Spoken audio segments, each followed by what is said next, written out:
Welcome back to What I Wish I Knew. Last week we began talking about homeschooling and young ones, and this week we will finish that discussion with some specifics of homeschooling in those early years. Let's face it, most of us weren't homeschooled as children. We know about long school days, 20-minute recess periods, raising our hands to speak, standing in a single file line, carpet squares, and lunch boxes from our experiences as children. So when we first start homeschooling, we can feel a bit unsettled when we find that our kindergartner can complete their work in under 2 hours a day. The rest of the kiddos in the neighborhood are at school for hours and hours. What's missing? So much of what is done in school classrooms is crowd control. Just think about the logistics that go into having 22 5- or 6-year-olds go to the bathroom. Now repeat that process 3 or 4 times per day. Also think about the difference in explaining a topic to a child one-on-one versus to 15 to 20 children at a time. In that one-on-one interaction, you are able to immediately assess when they understand, and if they don't understand, what particular areas need to be clarified.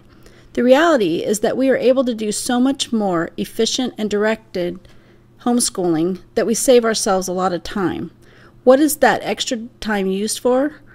Our younger homeschool students have the gift of playing, creating, resting, and exploring. So much learning goes on during those activities too. One of the huge benefits of homeschooling is that you are right there with your child when the teachable moments come. These are moments when your child is a sponge and will absorb the information tenfold that you have laid out before them. There will also be days when you can't get them to sit still to get book work done to save their life. Rest assured, in the long term, this will all average out and your child will learn and grow.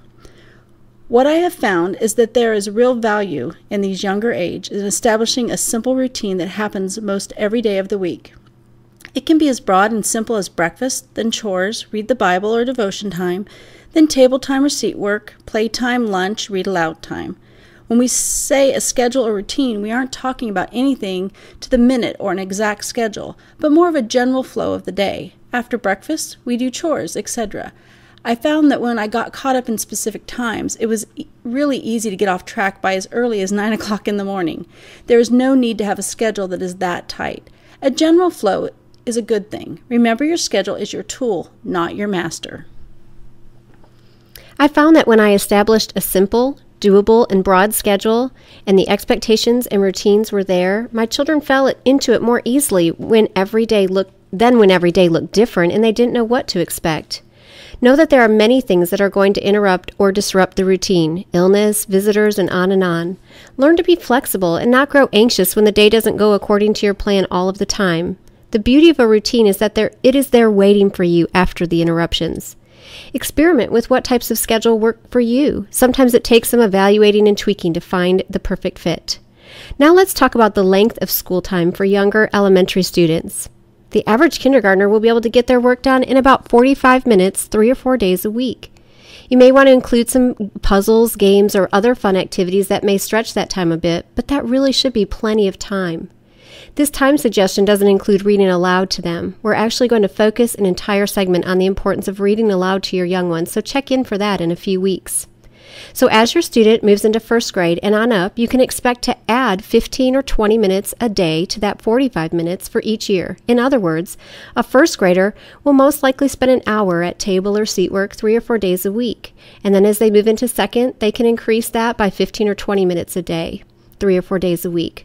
This is, of course, just a rough estimate, but remember, just because the kiddos in your neighborhood are at school for 6 or 7 hours a day doesn't mean they're learning for that whole time.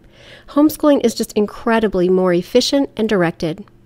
Be encouraged by Isaiah 40:11, where it is said that the Lord tends his flock like a shepherd. He gathers the lambs in his arms and carries them close to his heart. He gently leads those that have young. We pray that you would feel his gentle guidance as you school your young ones. Thank you so much for joining us this week.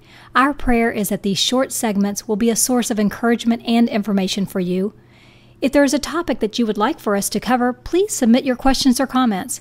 Feel free to pass along our link if you feel that what we have offered would also encourage someone else. Join us next week when we give some ideas on how to school older students with preschoolers and babies. We look forward to talking with you next week.